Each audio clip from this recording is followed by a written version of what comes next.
আশা করি তোমরা সবাই ভালো আছো।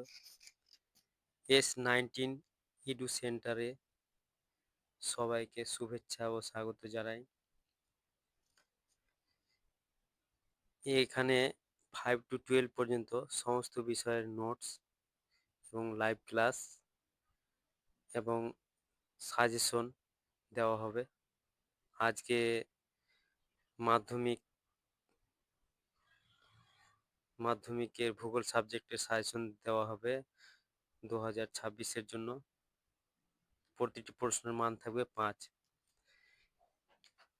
মাধ্যমিকে প্রাকৃতিক ভূগোল থেকে 10 নম্বরের থাকবে 5 করে, এবং ভারত থেকে থাকবে 10-এর 5 টোটাল 20 নম্বরের আসবে। এখানে কয়েকটি গুরুত্বপূর্ণ কোশ্চিন দেওয়া হয়েছে, যেটা ফাইনাল এবং টেস্ট দুটোরই কাজে আসবে। প্রাকৃতিক ভূগোল থেকে প্রথম অধ্যায় বহির্জাত প্রক্রিয়া ও তার দ্বারা সৃষ্ট ভূমিরূপ। এখান থেকে গুরুত্বপূর্ণ কোশ্চিন হচ্ছে 1 নম্বর, নদীর ক্ষয়কার্যের ফলে সৃষ্ট ভূমিরূপের বর্ণনা দাও চিত্রসহ। 3টি ভূমিরূপের বর্ণনা দিতে হবে। সেকেন্ড হচ্ছে, নদীর সঞ্চয় কার্যের ফলে সৃষ্ট ভূমিরূপের বর্ণনা দাও চিত্রসহ। বায়ুর ক্ষয়কার্যের ফলে সৃষ্ট ভূমিরূপের 3টি চিত্রসহ বর্ণনা করো। এই হলুদ কালারে ইন্ডিকেট করা রয়েছে। এই কোশ্চেনটি এই অধ্যায়ের সবচেয়ে গুরুত্বপূর্ণ কোশ্চেন। ফাইনাল টেস্টে দুটোতেই আসবে। এছাড়াও রয়েছে হিমবাহের সঞ্চয় কাজের ফলে সৃষ্ট ভূমিরূপ, অথবা হিমবাহ ও জলধারা মিলিত কার্যের ফলে সৃষ্ট ভূমিরূপের বিবরণ দাও। 3টি করে। তবু দেখে রাখতে হবে, মরু অঞ্চলে বা শুষ্ক অঞ্চলে বায়ু ও জলধারার কার্যের ফলে সৃষ্ট ভূমিরূপের বিবরণ দাও। এবার বায়ুমণ্ডল থেকে যেটা গুরুত্বপূর্ণ কোশ্চেন রয়েছে, সেটা হচ্ছে বায়ুমণ্ডলের উষ্ণতার তারতম্যের কারণ বা তাপমাত্রার তারতম্যের কারণগুলি বর্ণনা করো। আর দ্বিতীয় কোশ্চেনটা গুরুত্বপূর্ণ খুবই, নিরক্ষীয় জলবায়ু, ক্রান্তীয় মৌসুমী জলবায়ু এবং ভূমধ্যসাগরীয় জলবায়ুর বৈশিষ্ট্য উল্লেখ করো।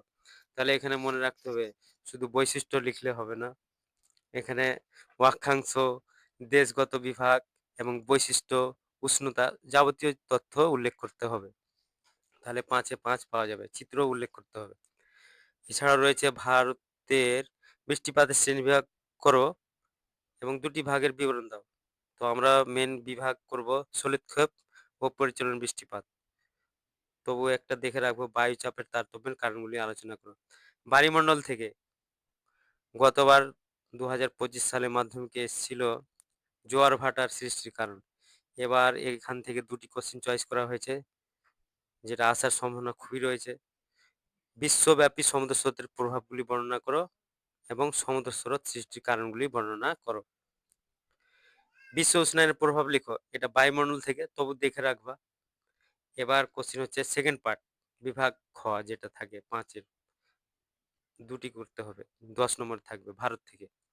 তো ভারত থেকে প্রাকৃতিক বিভাগ থেকে ভারতের পূর্ব উপকূল ও পশ্চিম উপকূলের মধ্যে পার্থক্য লেখো, এবং উত্তর ভারতের ও দক্ষিণ ভারতের নদ-নদীর গুলির মধ্যে পার্থক্য বা তুলনা লেখো। এই 2টা মোস্ট ইম্পর্টেন্ট কোশ্চেন। এছাড়াও দেখে নিবা, ভারতের কৃষি জমিতে জল সম্পদের প্রয়োজনীয়তা ব্যাখ্যা করো। ভারতীয় জলবায়ুর মৌসুমী জলবায়ুর বৈশিষ্ট্য লেখো। এছাড়াও দেখবা ভারতের মৌসুমী জলবায়ুর নিয়ন্ত্রকগুলি বর্ণনা করো। আর স্বাভাবিক উদ্ভিদের শ্রেণীবিভাগ করে 2টি বিভাগের বিবরণ দাও। ম্যানগ্রোভ করবা, ক্রান্তীয় শিরোহরিৎ। মৃত্তিকা থেকে এসছে, তবু দেখে রাখবা, কৃষ্ণ মৃত্তিকা, পলি মৃত্তিকা, ল্যাটেরাইট মৃত্তিকা, কিন্তু কৃষ্ণ মৃত্তিকা চলে এসছে।